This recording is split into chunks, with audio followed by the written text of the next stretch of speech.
when methane will be reacted with chlorine in the presence of sunlight, then alkyl halide plus HCl should be formed. Clear है यहाँ तक की बात? फिर मैंने क्या कहा था कि जब रिएक्शन पर H न्यू लिखाओ, हाई टेम्परेचर लिखाओ, परऑक्साइड लिखाओ, नॉन पोलर सॉल्वेंट लिखाओ, तो इन सारी कंडीशन में किसका फॉर्मेशन होता है?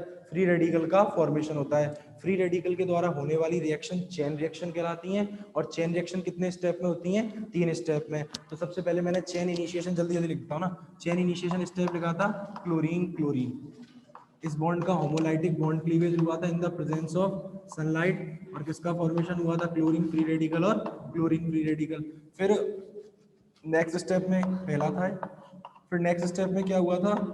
CH3H क्लोरीन फ्री रेडिकल से रिएक्शन करी थी, ये मॉलिक्यूल टूटा था इस तरीके से होमोलिटिक में, और बताया था साइज इज डायरेक्टली, चेक करना सिखा दिया था, size is directly proportional to stability, plus क्या बना है? Cl free radical. फिर क्या हुआ था? ये Cl फ्री रेडिकल फिर से रिएक्शन करता है, क्या कुछ गलती हुई है? ये बनेगा CH3 free radical plus HCl, ठीक है ना। फिर ये CH3 फ्री रेडिकल फिर से न्यूट्रल क्लोरीन मॉलिक्यूल से रिएक्शन करता है, और क्या बनाता है? CH3Cl plus chlorine free radical. अच्छा देखो सुनो, जब ये रूल दिया गया स्टार्क आइंस्टीन लॉ, तो उस समय क्या कहा गया था कि एक मॉलिक्यूल कितने फोटोन को एब्जॉर्ब करता है? एक फोटोन को एब्जॉर्ब करता है, और उसको एब्जॉर्ब करके एक्टिव हो जाता है, और एक्टिव होकर किसका फॉर्मेशन कर देता है? प्रोडक्ट का फॉर्मेशन कर देता है।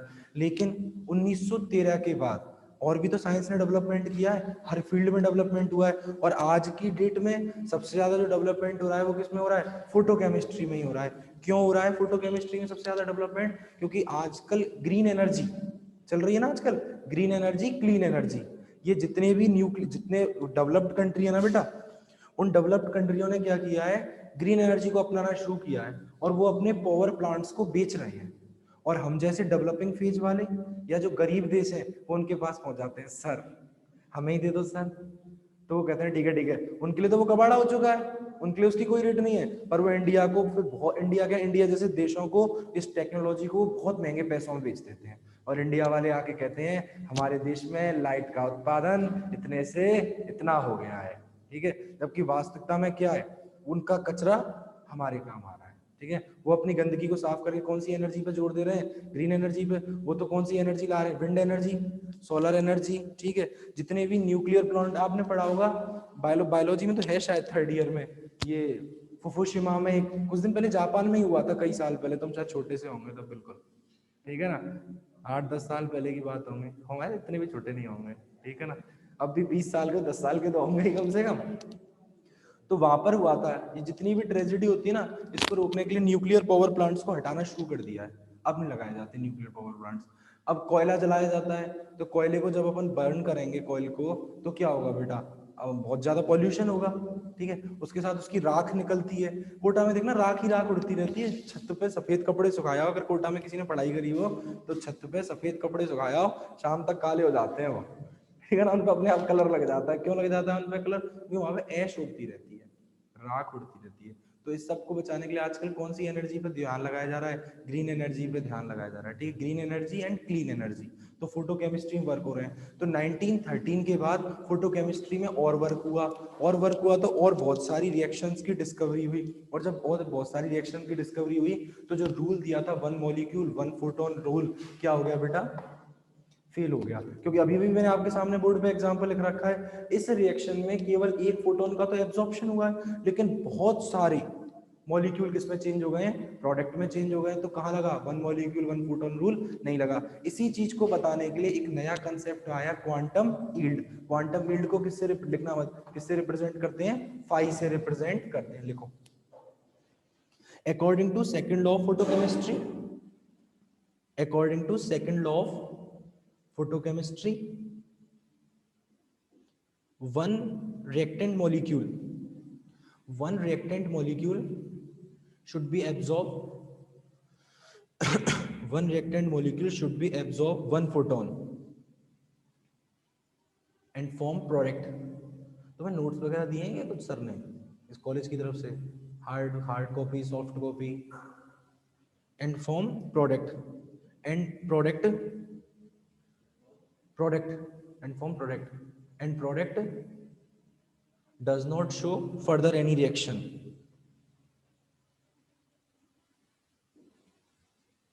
यही बात हुई थी, one molecule one photon rule यही कह रहा था, मॉलिक्यूल ने फोटोन एब्जॉर्ब किया और फिर इसमें चेंज हो गया, प्रोडक्ट में चेंज हो गया। लेकिन फिर मैं क्या कर रहा था, अभी आगे और बहुत सारी डिस्कवरी हुई, और जब आगे बहुत सारी डिस्कवरी हुई तो नई नई रिएक्शंस बनी बेटा, और जब नई रिएक्शन बनी तो ये वाली रिएक्शन टाइप से बहुत सारी रिएक्शन है, पर आगे मैं तुम्हें बताऊंगा, एग्जाम्पल से बताऊँ तो बता दूंगा।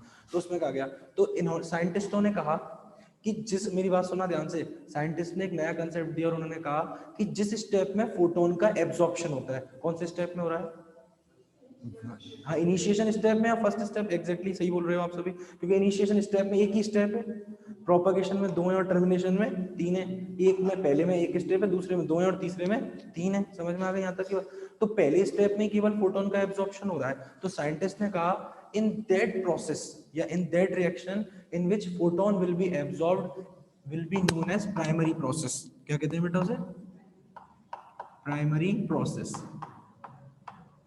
जबकि रिएक्शन तो चल रही है इन सभी स्टेप में, लेकिन फोटोन का एब्जॉर्प्शन नहीं हो रहा। These all process are known as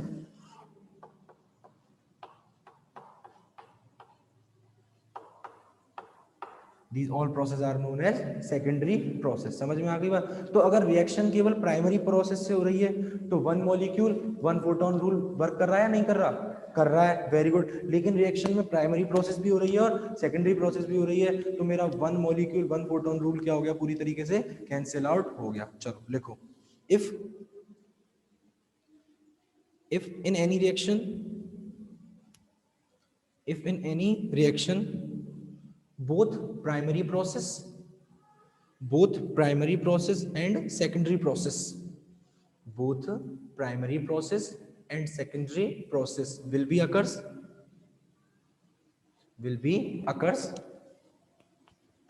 then in this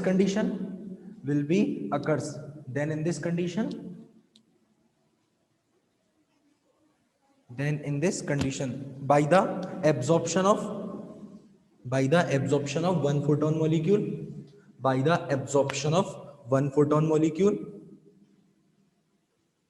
many molecule of product, यही हो रहा है, many molecule of product should be formed, many molecule of product should be formed, and in this condition one molecule one photon,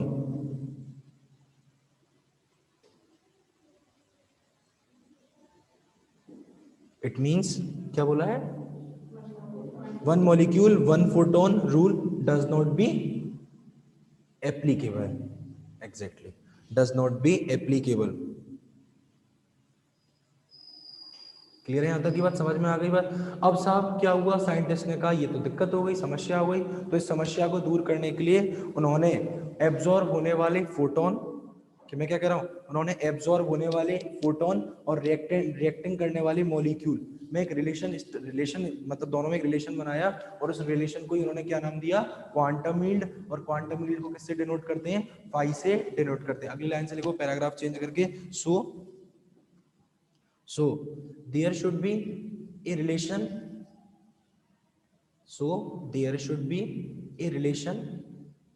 will be defined in between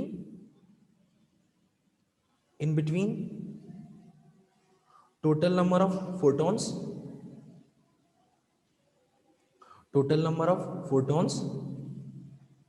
and total number of reactant molecules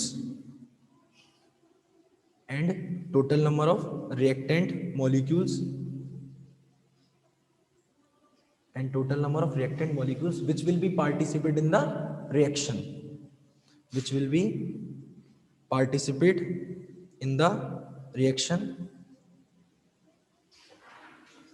and this relationship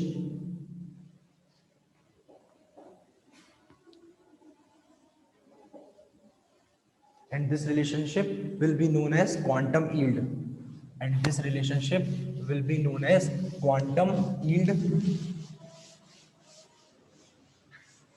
and will be denoted by and will be denoted by phi.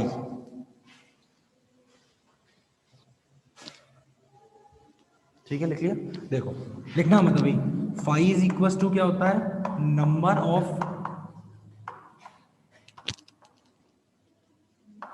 Number of reactant molecule in given time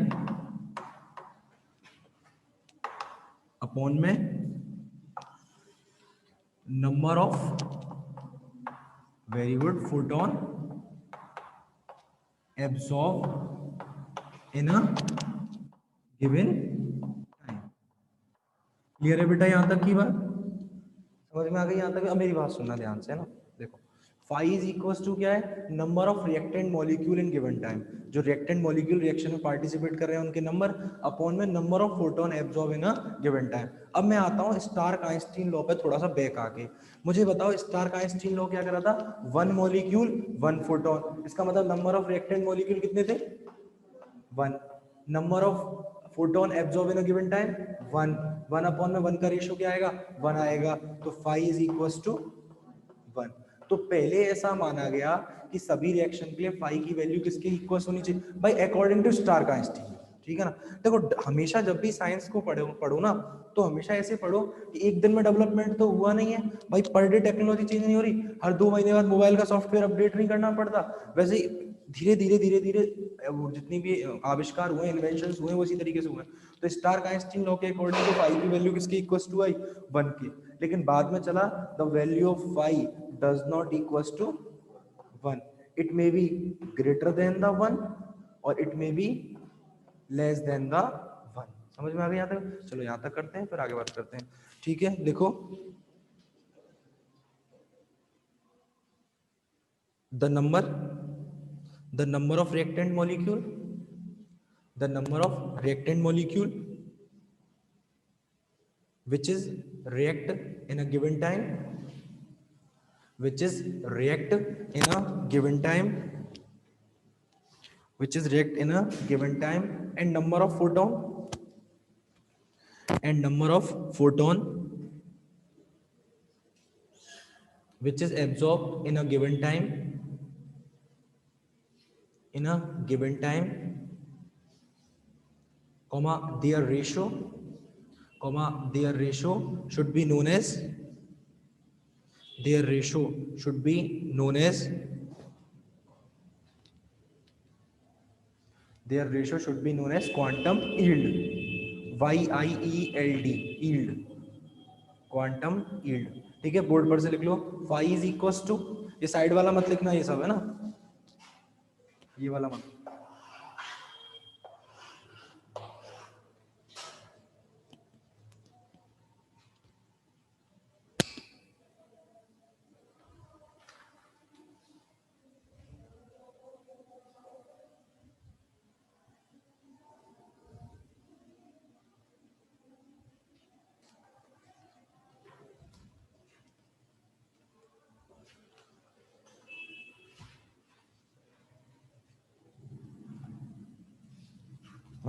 लिख लिया भैया? अरे हाँ तो बोल दिया करो, कुछ और मत बोलो। तो देखो practically determination of, next heading लिखो, practically determination of quantum yield, practically determination of quantum yield. Quantum yield का कैसा डिटर्मिनेशन बेटा, प्रैक्टिकली डिटर्मिनेशन कैसे करते हैं लैब के अंदर, देखो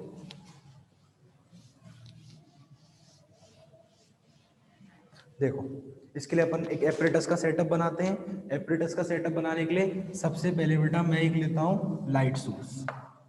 फिर आपने BSc part first organic chemistry की सेकंड यूनिट स्टीरियो केमिस्ट्री में आपने पढ़ा होगा कि ऐसी लाइट जिसके vibrations are present in all of the plane is known as ordinary light. समझ में आ गई यहाँ तक की बात? When ordinary light should be passes from the Nicol prism, then its plane should be present in only one direction या one plane, then that light will be known as plane polarized light। याद आई यहाँ तक की बात? चलो यहीं तक की बात करेंगे। सबसे पहले मैंने लिया लाइट सोर्स। लाइट सोर्स के रूप में या तो सोडियम का लैंप ले लेते हैं या मरकरी लैंप ले लेते हैं। इसके आगे बेटा एक लेंस लगाते हैं और लेंस का वर्क ये होता है कि ये जो रेडिएशन है इधर उधर फैल रही है, इनको एक पॉइंट पर ले आए। समझ, वो नहीं था वो आग लगा देते हैं उससे, कौन सा कॉन्वेक्स होता है, कॉन्वेक्स होता है, जो भी होता होगा, मुझे ही याद नहीं तो तुम्हें कैसे होगा, मैं भी किस पे भरोसा कर रहा हूँ। स्लिट, लेंस, पर तुम तो फिजिक्स में पढ़ते होंगे यार। लाइट सोर्स, समझ में आ गई यहाँ तक की बात। लाइट सोर्स ले लिया, लाइट सोर्स के आगे लेंस लगा दिया, लेंस ने क्या किया, लाइट को एक पॉइंट पर ले आए और इस स्लिट में से बाहर निकला। ठीक है, स्लिट के बाहर एक एपरेटस लगा देते हैं, जो एपरेटस क्या करता है, जितनी भी लाइट है उसके सब प्लेनों को डिस्ट्रैक्ट करके केवल एक प्लेन ही रखता है, और इसीलिए जो लाइट निकलती है उसको कहते हैं मोनोक्रोमेटिक लाइट। मोनो का मतलब एक, क्रोमेटिक का मतलब कलर। टोटल तो 7 कलर होते हैं, तभी तो डिफरेंट प्लेन्स हो गए, लेकिन उसने क्या किया, 6 कलर को तो एब्जॉर्ब कर लिया और केवल कितने कलर रह गए, एक कलर रह गए। तो ये क्या, जो एपरेटस है इसका नाम है मोनोक्रोमेटर।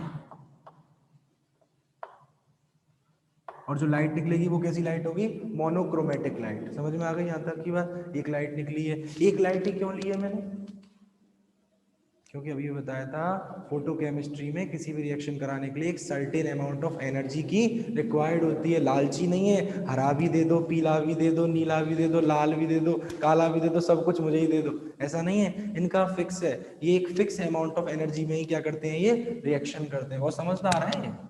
फिर क्या करते हैं बेटा, देखो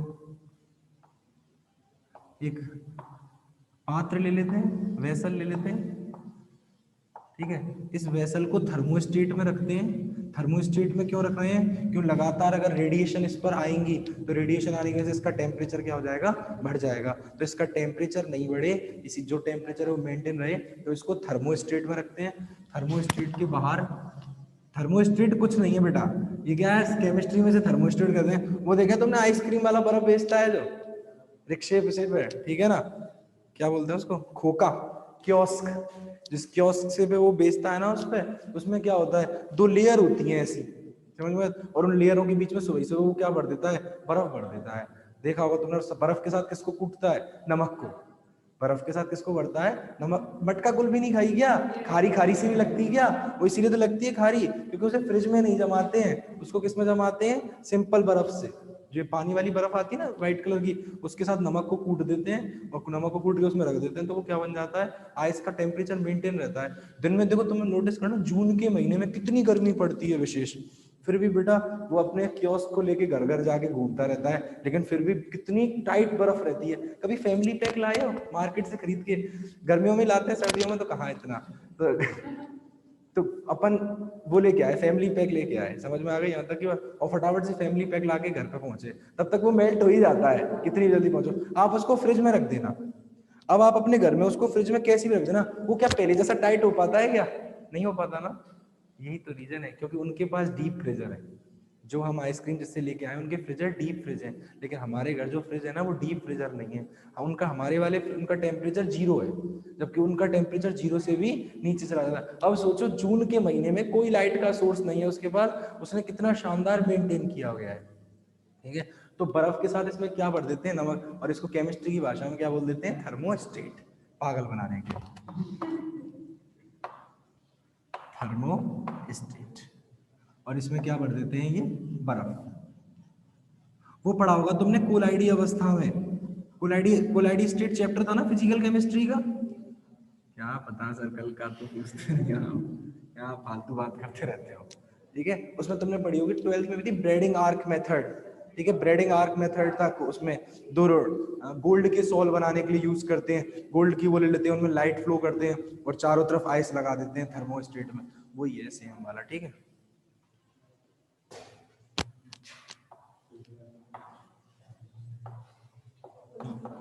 यहां लगा लेते हैं डी टेक्टर, और यहां इससे क्या लगा देते हैं, कंप्यूटर। यहाँ क्या लगा देते हैं, कंप्यूटर। समझ में आ गया यहाँ तक, ये है मेरे एपरेटस का सेटअप, ठीक है, समझ में आ गया। अभी तक मेरा वेसल खाली है या भरा हुआ है, खाली है, देख लो भाई। अरे तुम्हें समझ के इसमें मैंने कुछ भरा क्या, अभी क्या है, खाली है। अब क्या करते हैं बेटा, सबसे पहले सेटअप करते हैं अपन, इसको स्टार्ट करते हैं, ठीक है। मेरे जाने के बाद इसको बना लेना एक तो, मैं कल नहीं बनाऊंगा, पहले आज समझा के जा रहा हूँ, कल लिखाऊंगा, ठीक है। सबसे पहले लाइट सोर्स ऑन किया, सोडियम लैंप या mercury lamp. Light source on करते ही लाइट कहाँ पर आई, लेंस पर। लेंस पर लाइट आते ही इस लेंस ने क्या किया, पूरी लाइट को एक पॉइंट पर सेंट्रलाइज कर दिया। सेंट्रलाइज करने के बाद इस छोटी सी स्लिट में से, स्लिट कुछ नहीं है, फिर पागल बना रहे हैं, वो पढ़ा है तुमने टिंडल इफेक्ट। टिंडल इफेक्ट क्या पड़ा होता है, सुबह ही सुबह खिड़कियां खोल दो, रोशनदान खोल दो, तो लाइट की बीम आती है ना एक दैट, और उसमें लाइट की बीम में छोटे छोटे collider particle zig zag motion करते हुए दिखाई देते हैं। That effect is widely known as Tyndall effect. तो बस ये वो ये है, समझ में आ गई बात। इधर उधर जो घूम रहे थे उसको कहां पर ले आए, एक पॉइंट पर सेंट्रलाइज कर दिया, और एक पॉइंट पर से जाके किस पर जाता है, मोनोक्रोमीटर पर जाता है। क्लियर है यहां तक की बात। मोनोक्रोमीटर क्या वर्क करेगा, सारे कलर्स को क्या कर लेगा, एब्जॉर्ब कर लेगा, केवल एक को अपने में से पास होने देगा। एक ही क्यों चाहिए, क्योंकि ये रिएक्शन क्वांटाइज्ड होती हैं, लालची नहीं होती हैं, ठीक है। इसमें से होगा, इसमें से निकलने के बाद ये वेसल है, कांच का, ग्लास का वेसल है, तो जितने फोटोन आएंगे सब इस पर टकराएंगे बेटा, अरे हाँ या ना, इसमें टकराएंगे। लेकिन इसमें कोई रिएक्टेंट मॉलिक्यूल तो नहीं है, सारे के सारे कहां पहुंचेंगे, डिटेक्टर में। डिटेक्टर एक सेंसर होता है जो ये सेंस कर लेता है कि 1 मिनट में यहाँ से कितने फोटोन आ रहे हैं। समझ में आ गया भाई, रिएक्शन तो हो नहीं रही अभी, तो यहाँ से जितने फोटोन निकलेंगे वो यहाँ कहीं एब्जॉर्ब हो रहे हैं कि रास्ते में, कहीं भी एब्जॉर्ब नहीं हो रहे, तो यहाँ से टोटल जितने फोटोन निकल रहे हैं उनको डिटेक्टर पढ़ लेता है, सेंस कर लेता है। और डिटेक्टर से कौन अटैच होता है, कंप्यूटर, और कंप्यूटर से कौन अटैच होता है, प्रिंटर। प्रिंटर से प्रिंट करके हमें पता चल जाती है कि 1 मिनट में कितने फोटोन आ रहे हैं। अपने पास मैथमेटिक्स अपन को आती है, अपन कैलकुलेशन करके निकाल लेते हैं कितने टाइम में कितने फोटोन आ रहे हैं। यहाँ तक की बात समझ में आ गई। तो पहले तो ऐसे रीडिंग ले लेते हैं, फिर बेटा क्या करते हैं, थोड़ी देर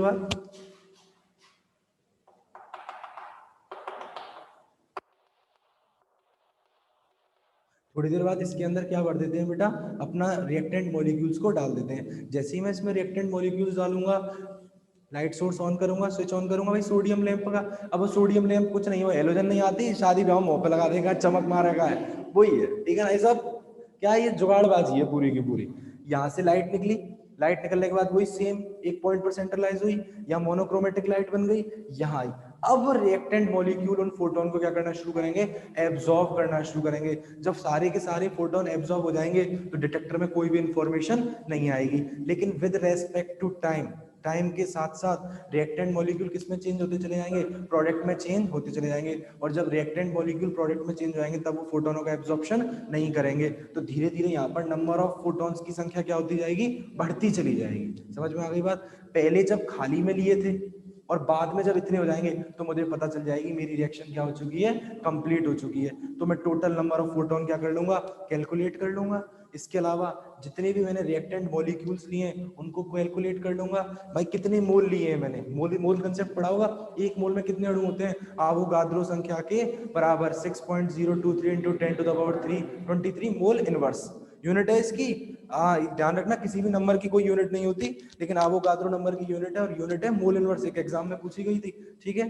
फिर हमें पता चल जाता है और हम आसानी से किसकी वैल्यू निकाल लेते हैं बेटा, फाई की वैल्यू को कैलकुलेट कर लेते हैं। समझ में आ गई यहाँ तक क्या, बना लो इसे, कल अपन दिखाते हैं।